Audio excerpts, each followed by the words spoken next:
বন্ধুরা, আজ মঙ্গলবার, নিরামিষ একদম। তো কিভাবে আমি চাউমিন করেছি তোমাদের সাথে শেয়ার করতে চলে এসেছি। দেখো, লাগছে না পোলাওয়ের মতন দেখতে?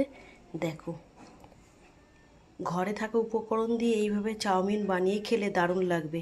তো কেটে নিয়েছিলাম লঙ্কা কুচি, একদম কিমা করে আদা, টমেটো কুচি আর আলু একদম স্লাইস করে কেটে নিয়েছিলাম লম্বা লম্বা করে, আলু ভাজার মতন করে নিয়েছিলাম। তারপর তো যেভাবে চাউমিনটা সেদ্ধ করে না, একটু নুন দিয়ে একটু তেল দিয়ে করে নিয়ে জল ফেলে দিয়েছি। তারপরে দেখো, কড়াইতে সাদা তেল দিয়ে আলুগুলো লাল করে ভেজে নিয়েছি। আদা কুচি দিয়েছি, টমেটো কুচি দিয়েছি, লঙ্কা কুচি দিয়েছি, অল্প হলুদ দিয়ে ভালো করে ফ্রাই করে নিয়েছি। নুন মিষ্টি দিয়েছি, দুরকম নুন দিয়েছি, সাদা নুন আর কালো নুন, বিট লবণ আর সাদা লবণ। ঠিক আছে।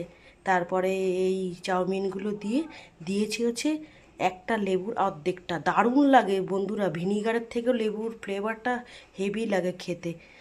আর দেখো, গোলমরিচ দেওয়া আছে, উপর থেকে বিট লবণ ছড়িয়ে দিয়েছি। নিরামিষের দিন এইভাবে করে খাবে, দারুণ লাগবে। আর গার্নিশিং গার্নিশিং করার জন্য দিয়েছি দেখো, উপর থেকে সেও ভাজা। আর আছে হচ্ছে একদম, এটা হচ্ছে তোমার বেনারস থেকে একজন স্যার, আমাদের হাজব্যান্ডের স্যার, এটা আচার এনে দিয়েছিল। এই আচারের একটু লেবু নিয়ে নিয়েছি, গন্ধটাও ভালো বেরোবে আর মুখেও খেতে ভালো লাগবে। যাদের মুখে সর্দি কাশি জ্বরে একদম অরুচি এসে গেছে, এইভাবে চাউমিন বানিয়ে খাবে, দারুণ লোভনীয়। তোমরা কি এইভাবে কোনো সময় করে খেয়েছো? না করে খেলে এইভাবে করে খাবে, ভালো লাগবে। আমি রেসিপিটা এখানেই বলে দিলাম। কেমন লাগলো এরকম নিরামিষ চাউমিন আমাকে কমেন্ট করে জানাবে। আর কে কে খাবে চলে আসবে। দেখো, কাঁচা লঙ্কাগুলো কুচিগুলো দেখা যাচ্ছে, মুখে পড়লে কতটা ভালো লাগবে বলো। চাউমিন মানেই একটা ইমোশান, তাই না?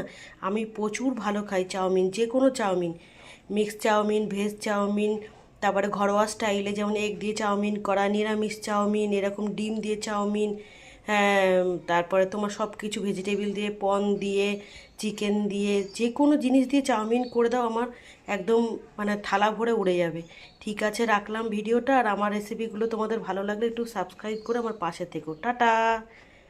প্লিজ ভিডিওটা সবাই দেখো আর এইভাবে বানিয়ে খেয়ে আমাকে জানাবে কেমন লাগলো। Love you all.